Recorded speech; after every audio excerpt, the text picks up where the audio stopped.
Assalamu alaikum. Soradınız, cevap berem. Siz bir yol uyda talim ötkörүү zarылдыгын aytkansыз. Бирок аны кантип өткөрүүнү билбей келебиз, мүмкүн болсо кененирээк түшүндүрүп берсеңиз. Үйдөгү талим эң жөнөкөй жана эң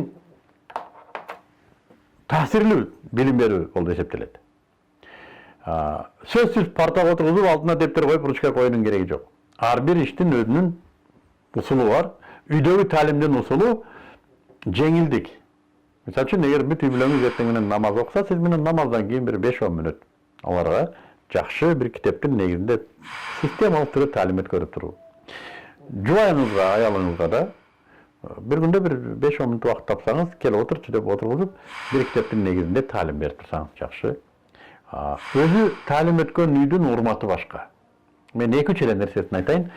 Allah subhanahu wa ta'ala perişteleri yarattı. Jana perişteler Allah subhanahu wa ta'alaga uşunday muhabbattуу mahluklar Allah'tın atı çıkkan yerden ötüp kete albayt eken şu perişteler. Toktop kılattı. Jana talim ötkön üygürö sözsüz Allah'tın atı atalat. Jana uşul üygö perişte jıyılat deyip de. Alamdagı oşol aymaktan ötkön periştenin bardığı Allah'tın atı atalatkan üyde bolat. Demi periştenin duası deyip bu pardasız kabul bolat. Periştenin duası. Жана ошол жерде турган периштелер сөзсүз дуа кылат. Алардын иши дуа кылуу.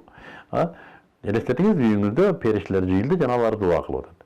Бул бизге ашыкча болобу? Жок. Мына ушуну дөөлөт дейт өзү. Анан талимдин экинчиси ушул талимдин урматына 40 үй биягы 40 үй биягына жамандык болбойт дейт. Караңдар, Аллах субханаху ва таала талим өткөн үйдүн урматын жогорулатып койду да. 40 үй бияга жамандык болбойт деди. Жамандык дегени бұл акыйкый маанисинде караңгылык, капырлык болбойт дегени болсо керек. Эртедир кечтир ушул адамдар нажат табат, жакшылык табат деп атат да. Ошондуктан талим бир гана үйүңүзгө эмес, анын урматы сиздин кошуналарыңызга да жетет.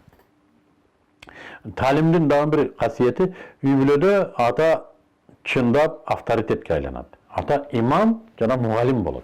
Тилекке каршы биз балдарыбызга башка бирлердин мугалим беребиз да, мектептин мугалими дейбиз тиги бу. Мугалимдердин төрөсү болгон ата өзү сабак өтпөйт. Ата негизги мектеп өзү. Атанын кыла турган иши талим берүү балдарга. Мына ошон үчүн бул талимди тургузуш керек. Бул жөнүндө кенен үйрөнөм десеңиздер, ошо дават бизде жанагы 3 күндүк, 10 күндүк даватта талим өтүүнү аябай сонун үйрөтүп берет. Бир гана өзгөчөлүгү эми даваттан чыгаруучуда талимге үй бүлөнүн табитине жараша китептер менен өтсөк да жакшы. Мен акыркы кездерде ойлоп калам, диний китептерден өтүшүбүз керек. Жана табий илимдерден да өтсө болот. Мисалы үчүн бир күн физика жөнүндө, физикадан талим өтсөк болот. Химиядан балдардын окуусун текшерсек болот талимде. Кана айтып берчи, муну менен балдардын сүйлөө жөндөмү өрчүйт. Өз ара сүйлөшүү пайда болот. Тилекке каршы бүгүн интернет деген мына кол телефону талим бере баштады да, кечкиргенден кийин ар ким өзүнүн бөлмөсүндө өзү чукулап отурат. Мен айтат элем, бардыгын бир дасторконго отуруп, дасторкондо талим кылса болот. Дасторкондо талим өтүш керек. Мына ушул нерсе аябай пайдасын берет. Талим өтүңүздөр, талимдин пайдасы көп.